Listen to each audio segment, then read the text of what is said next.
Emotional hook. She didn't even call me first. No warning, no conversation, just a public execution on her Instagram story. White text on a black background, finally blocking my toxic sister.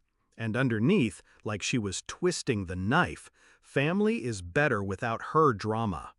I stared at my phone, the glow of the screen cutting into my eyes in the dim kitchen light. I didn't cry. I didn't rage. I just stopped, like someone had hit pause. Her little fan club of friends would eat it up. They always did. I put the phone down, picked up my tea, took one slow sip. Then I dialed a number I'd been saving for 2 years. Backstory setup.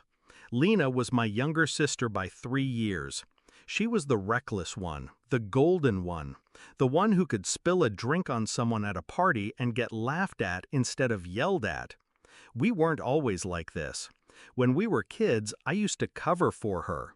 Lies to mom about where she'd been, forged signatures on late homework slips, sneaking her back in after midnight. I thought that's what sisters did. She said we were a team, always, no matter what. The first real crack came after Dad died. She stopped calling unless she needed something. I thought it was grief. Turns out it was convenience. Discovery of betrayal. The shift was slow. Missed birthdays, half-hearted check-ins, small digs disguised as jokes. Then the subtle thefts started. Clothes borrowed and never returned. My Netflix password accidentally shared with her ex-boyfriend. The final blow? Last year, she sabotaged me for a promotion. Told my manager I'd been bad-mouthing the company. I only found out when a coworker, drunk at a holiday party, let it slip. I confronted her. She smiled and said, "You're too sensitive." That was the moment something in me went cold. Shift in mindset. I didn't scream, didn't fight. I just started taking notes. Her patterns, her weaknesses, her ambitions. Lena had one dream, working at Fairchild PR, the most glamorous firm in the city. She'd been chasing it for years. Every internship, every carefully curated post on social media, every networking brunch was aimed at getting in that door. And last month, she finally got the call, a conditional offer. She couldn't shut up about it. The background check would be the last hurdle. She didn't know I knew the head of HR there. She didn't know that I was the one who'd introduced her to him at a mutual friend's wedding, back when I still thought we could be close again. Execution of the plan. When the Instagram post went live tonight, I waited exactly 5 minutes. Long enough for her friends to screenshot it, long enough for her to think she'd won whatever petty point she thought she was making. Then I called Daniel. "She's still lying, you know," I said, my voice calm. I didn't want to bring it up before because family. But since she's about to represent your clients, you should probably know about the non-disclosure she violated at her last job. Every word I spoke was true.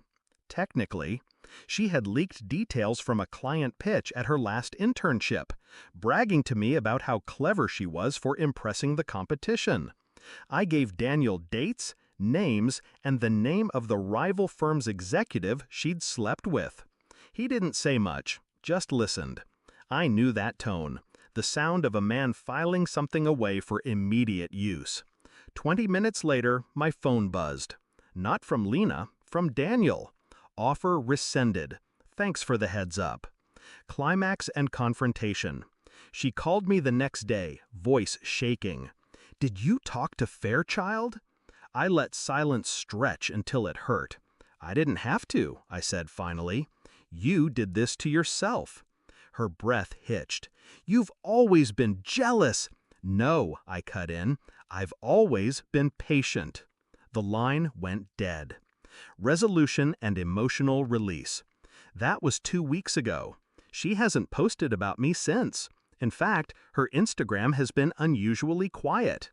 People think revenge is about rage. It's not. It's about precision. about knowing exactly where to place the blade so it only takes one cut. She thought she could humiliate me publicly and walk away clean. She forgot who taught her how to hide the evidence, how to smile while twisting the truth. She forgot I was the one who taught her the game. Now she remembers.